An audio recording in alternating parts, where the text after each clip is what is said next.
రాజమహేంద్రవరంలో 13.76 కోట్ల వ్యయంతో నిర్మించనున్న మల్టీపర్పస్ ఇండోర్ స్పోర్ట్స్ కాంప్లెక్స్ శంకుస్థాపన కార్యక్రమం ఘనంగా నిర్వహించారు. ఎమ్మెల్యే ఆదిరెడ్డి శ్రీనివాస్ అధ్యక్షతన జరిగిన కార్యక్రమంలో MP Purandeswari, municipal commissioner Rahul Meena ముఖ్య అతిథులుగా పాల్గొని భూమి పూజ నిర్వహించారు. ఈ సందర్భంగా ముఖ్య అతిథి ఎంపీ దగ్గుబాటి పురంధేశ్వరి మాట్లాడుతూ, ఖేలో ఇండియా కార్యక్రమం ద్వారా క్రీడా రంగానికి కేంద్ర ప్రభుత్వం విస్తృత ప్రోత్సాహం అందిస్తుందన్నారు. గ్రామీణ ప్రాంతాల్లోని ప్రతిభావంతులైన క్రీడాకారులకు అవసరమైన మౌలిక సదుపాయాలు, శిక్షణ అందించడమే లక్ష్యమన్నారు. టార్గెట్ ఒలింపిక్ పోడియం స్కీమ్ ద్వారా అంతర్జాతీయ స్థాయిలో రాణించే క్రీడాకారులకు ప్రత్యేక సహాయం అందిస్తున్నట్లు తెలిపారు. రాజమహేంద్రవరంలో నిర్మిస్తున్న అరీనా 1కు రాష్ట్ర ప్రభుత్వం 28 కోట్లు, అరీనా 2కు కేంద్ర ప్రభుత్వం 13.76 కోట్లు మంజూరు చేసిందని పేర్కొన్నారు. కేంద్ర, రాష్ట్ర ప్రభుత్వాల సహకారంతో నగరంలో అత్యాధునిక క్రీడా వసతులు కల్పించనున్నట్లు తెలిపారు. రాజమండ్రి అర్బన్ శాసనసభ్యులు ఆదిరెడ్డి శ్రీనివాస్ మాట్లాడుతూ, రాజమహేంద్రవరం క్రీడా చరిత్రలో ఇది ఒక చరిత్రాత్మక ఘట్టమన్నారు. రాజమహేంద్రవరం చరిత్రలో మరవలేని రోజు, సువర్ణ అక్షరాలతో లిఖించదగ్గ రోజు. దశాబ్దాలుగా అనేక మంది రాజకీయ నాయకుల యొక్క కళ రాజమహేంద్రవరంలో ఒక మల్టీపర్పస్ ఇండోర్ స్పోర్ట్స్ కాంప్లెక్స్ నిర్మాణం అన్నది.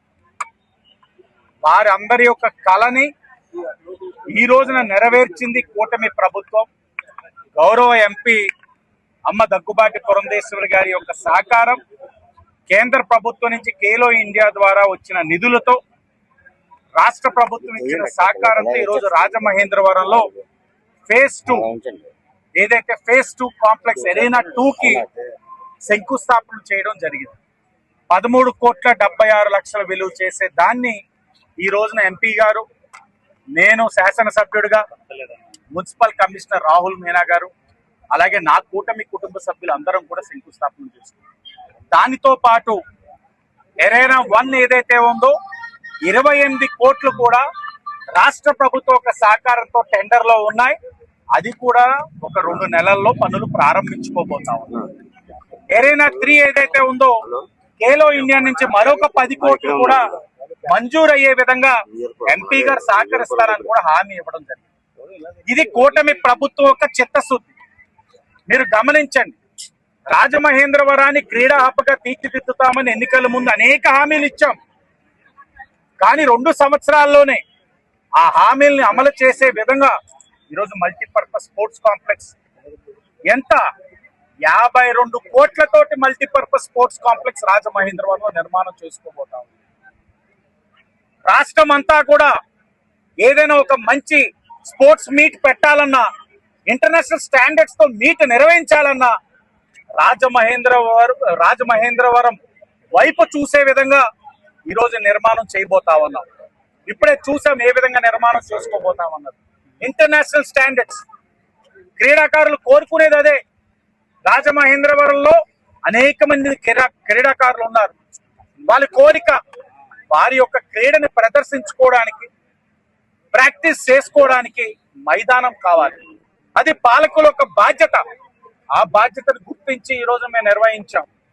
గతంలో చూసాం ఇదే ప్రాంతంలో ఈ యొక్క పార్లమెంట్ ఒక మాజీ పార్లమెంట్ సభ్యుడు ఉన్నాడు.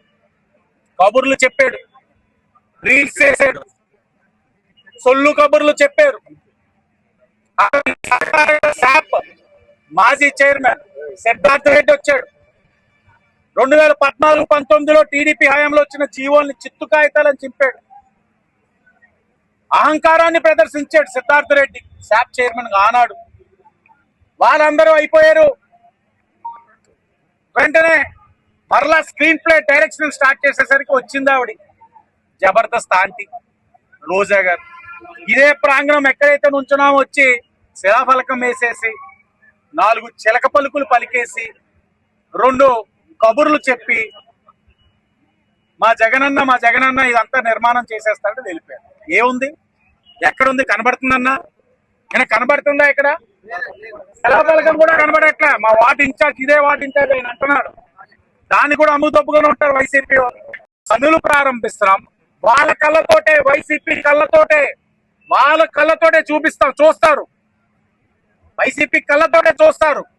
ఇక్కడ ఏ విధంగా నిర్మాణం జరుగుతా ఉంది, ఏ విధంగా రేపు క్రీడాకారులు ఇక్కడికి వస్తారు, ఇంటర్నేషనల్ మీట్స్ ఏ విధంగా ఇక్కడ జరుగుతాయి, ఏ విధంగా కూటమి యొక్క ప్రభుత్వం ఒక క్రీడాకారుల ప్రోత్సాహం కూడా వైసీపీ వారి కళ్ళతోటే చూసే విధంగా ఈ రోజు మీ కార్యక్రమం చేస్తాం.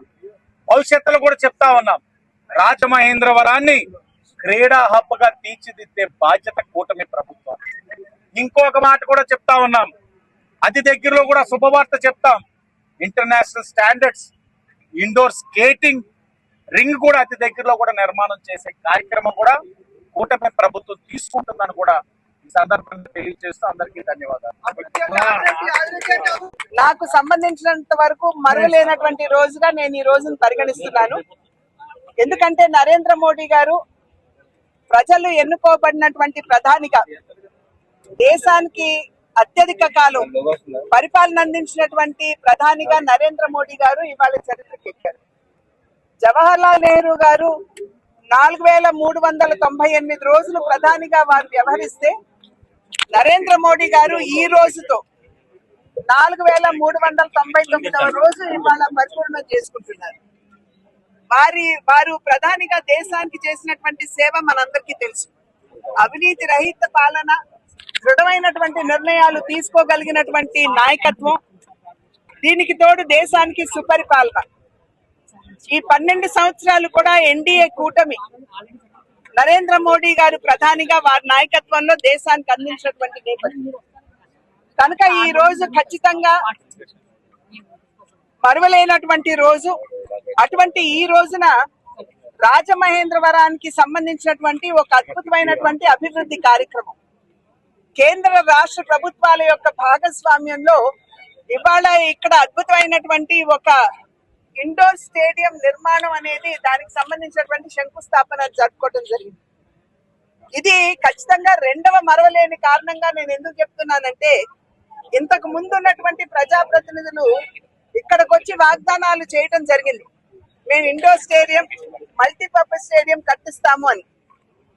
కానీ అవి మాటల మూటలుగానే మిగిలిపోయాయి. కానీ ఇవాళ కేంద్ర రాష్ట్ర ప్రభుత్వాల యొక్క భాగస్వామ్యంలో ఏదైతే మేము ఎన్నికల సందర్భంలో చెప్పాము డబుల్ ఇంజిన్ సర్కార్ అని, దానికి నిదర్శనం ఈ రోజు మనం చూస్తున్నాం. రాష్ట్ర ప్రభుత్వం మెయిన్ ఎరీనాకి 28 కోట్లు కేటాయిస్తే ఎరీనా 2, ఎరీనా 3 ఈ రెండింటికి కూడా ఇవాళ కేంద్ర ప్రభుత్వం తన సహకారాన్ని అందిస్తుంది. ఇవాళ శంకుస్థాపన చేసుకున్నటువంటి ఎరీనా 2 ఏదైతే ఉందో 2, దానికి 13.76 కోట్ల రూపాయలు కేంద్ర ప్రభుత్వం అందివ్వడం జరిగింది. అంటే కేంద్ర రాష్ట్ర ప్రభుత్వాల యొక్క భాగస్వామ్యం కనుక ఉన్నట్లయితే ఏ విధంగా అభివృద్ధి అద్భుతంగా మనం చేసుకోవచ్చో ఇవాళ ఈ యొక్క కార్యక్రమం నిదర్శనం. డబుల్ ఇంజిన్ సర్కార్ కి ఈ కార్యక్రమం నిదర్శనం అని చెప్పి మీ అందరికీ తెలియజేస్తూ, మరి ఇక్కడ ఉన్నటువంటి స్థానిక ఎమ్మెల్యేగా ఉన్నటువంటి శాసనసభ సభ్యులుగా ఉన్నటువంటి ఆదిరెడ్డి వాసు గారికి కూడా నేను హృదయపూర్వకంగా అభినందిస్తున్నాను. వారి నాయకత్వంలో వారు ఎప్పటికప్పుడు ఇక్కడ ఉన్నటువంటి విషయాలు నా దృష్టికి తీసుకొస్తున్నటువంటి సందర్భంలోనే ఇటువంటి కార్యక్రమాలు చేసుకునేటువంటి ఒక అవకాశం నాకు కూడా లభిస్తున్నందుకు వారికి నా ధన్యవాదాలు తెలియజేస్తూ, అధికారులందరికీ కూడా వారికి సైతం నా అభినందనలు, నా యొక్క కృతజ్ఞతలు కూడా తెలియజేస్తూ సెలవు తీసుకుంటాను.